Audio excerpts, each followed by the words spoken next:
यात चढाओढ आहे म्हणतात. मला एआयच्या क्षमतेवर शंका आहे आणि मोदीजींच्या धोरणांवर जास्त विश्वास आहे. शिक्षण, उत्पादन, पर्यटन, सुरक्षा, स्वातंत्र्य यासारख्या अनेक एरियाजमध्ये जे काही सुरू आहे ते पाहता जास्त बेरोजगार निर्मितीमध्ये निर्विवादपणे कोण जिंकेल हे सांगण्यासाठी आर्टिफिशियल इंटेलिजन्सची गरज नाहीये, कॉमन सेन्स पुरेसा आहे.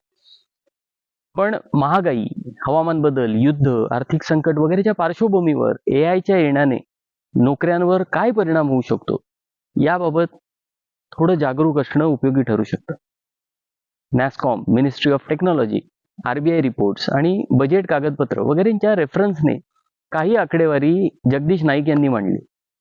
ती साधारण अशी: आय.टी. सेवा, बीपीओ, केपीओ मध्ये अंदाजे 55 लाख कर्मचारी आहेत. त्या क्षेत्रातील कोड निर्मिती, टेस्टिंग, डॉक्युमेंटिंग, डेटा एंट्री हे एआय सहजपणे करू शकतं. बँकिंग, बॅक ऑफिसमध्ये साधारण 20 लाख कर्मचारी आहेत. या क्षेत्रातील कर्ज प्रक्रिया, केवायसी, फ्रॉड आयडेंटिफिकेशन वगैरे एआय सहज इझिली करू शकतं. सीए, कायदेशीर लेखासहाय्य यात अंदाजे 5 लाख लोक काम करतात. यातील कर भरणा, अनुपालन, कॉन्ट्रॅक्ट रिव्ह्यू ही कामं एआय सहजपणे करू शकतं. कस्टमर केअर किंवा कॉल सेंटरमध्ये 13 लाख लोक आहेत, पण व्हॉइस बॉट्स आणि चॅट एआय आधीच एजंटची जागा घेत आहेत. रेडिओलॉजिस्ट, निदान तज्ज्ञ लाखभर आहेत आणि एआय समान किंवा अधिक अचूकतेने स्कॅन वाचू शकेल. डेटा विश्लेषक यामध्ये साधारण 10 लाख काम करणारे आहेत, पण स्वयंचलित डॅशबोर्ड, जनरेटिव्ह एआय या क्षेत्रात काम करू लागले.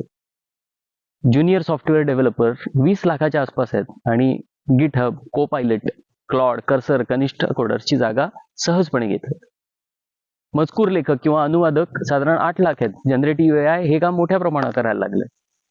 येत्या काळात यासारख्या अनेक क्षेत्रांमध्ये कर्मचारी कपात मोठ्या प्रमाणावर होऊ शकते. भारतात दरवर्षी 1 कोटी तरुण जॉब मार्केटमध्ये येतात आणि सध्या त्यातील फक्त 10 ते 15 लाख तरुणांना धड अशा म्हणता येईल अशा नोकऱ्या मिळतात. बाकीचे काय करतायत तर बरेचसे गिग वर्कर्स बनतात, म्हणजे मुख्यतः डिलिव्हरीज वगैरे सारखी कामं करतात. उत्पादन क्षेत्राबद्दल तर बोलायलाही नको अशी परिस्थिती आहे. आता काही जणांचं असं म्हणणं आहे की ज्याप्रमाणे कम्प्युटर्स येण्याच्या आधी लोकांमध्ये असुरक्षितता होती, तशीच ही पण कम्प्युटर आल्यानंतर नवीन क्षेत्रात नवीन जॉब्स निर्माण झाले. आता ही शक्यता आहे असं आपण गृहीत धरू, पण कम्प्युटर्स येऊन स्थिरावण्याचा काळ आणि एआयचा काळ यात फरक आहे. त्यामुळे या क्षेत्रात जॉब निर्माण होण्यासाठी काही कालावधी लागेल, परंतु तोपर्यंत उद्भवणाऱ्या परिस्थितीला आपण तयार आहोत का?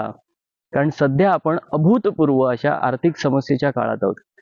आणि दुसरी गोष्ट म्हणजे कम्प्युटर्स, रोबोट्स किंवा आतापर्यंत जे तांत्रिक शोध लागले ते सगळे माणसाला मदत करण्यासाठी मदतनीस म्हणून आले होते.